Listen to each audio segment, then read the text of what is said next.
Bonjour à tous, dans cette vidéo nous allons résoudre l'exercice suivant. On nous demande de compléter le tableau.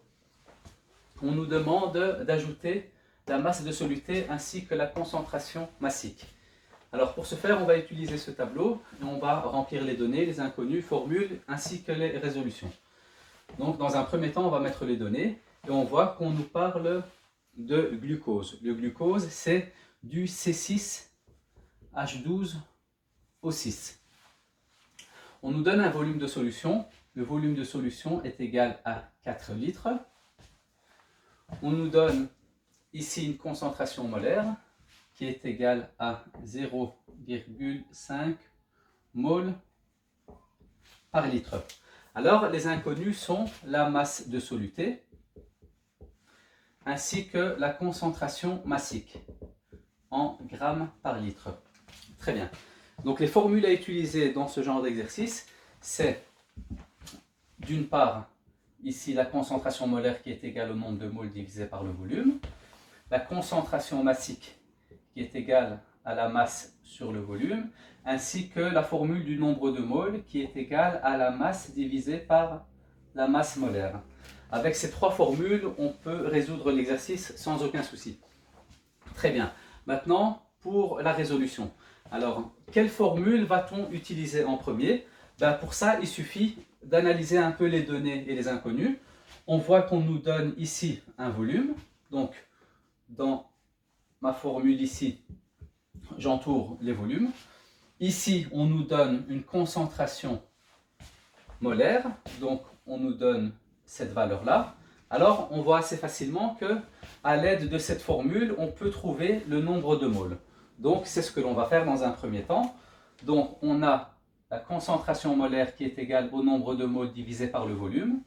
Ensuite, on va modifier la formule et on va mettre le nombre de moles est égal à la concentration fois le volume.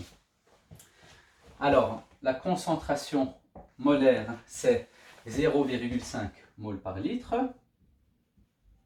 Donc, mol par litre. Et le volume ici est de 4 litres. Donc, fois 4 litres. Ici, on voit qu'on peut supprimer les unités. Et donc, ça nous donne un nombre de moles qui est égal à 2 moles. Voilà, ici, nous avons déjà une première indication. On a le nombre de moles qui est égal à 2 moles. Très bien. Ensuite, ce que l'on va faire, c'est que l'on va déterminer, grâce à ce nombre de moles ainsi qu'à la masse molaire du glucose, on va déterminer la masse de soluté. Donc, on va utiliser cette deuxième formule. Donc, on a le nombre de moles qui est égal à la masse divisée par la masse molaire. Sachant que la masse molaire du glucose, on la retrouve grâce au tableau périodique des éléments. Il suffit d'additionner ici les masses atomiques relatives des différentes sortes d'atomes et on a une masse molaire qui est égale à 180. Donc ici c'est 180 grammes par mol pour la molécule de glucose. Alors ici, donc, nous avons le nombre de moles qui est égal à 2 moles. Nous avons la masse molaire qui est de 180 grammes par mol. Donc, on peut facilement trouver le nombre, on peut facilement trouver la masse de soluté. Donc, j'efface ici le dessus du tableau pour faire un peu de place. Donc ici, on voit que la masse est égale au nombre de moles fois la masse molaire. Donc, la masse est égale à 2 fois 180. Donc, nous avons une masse qui est égale à 360 grammes.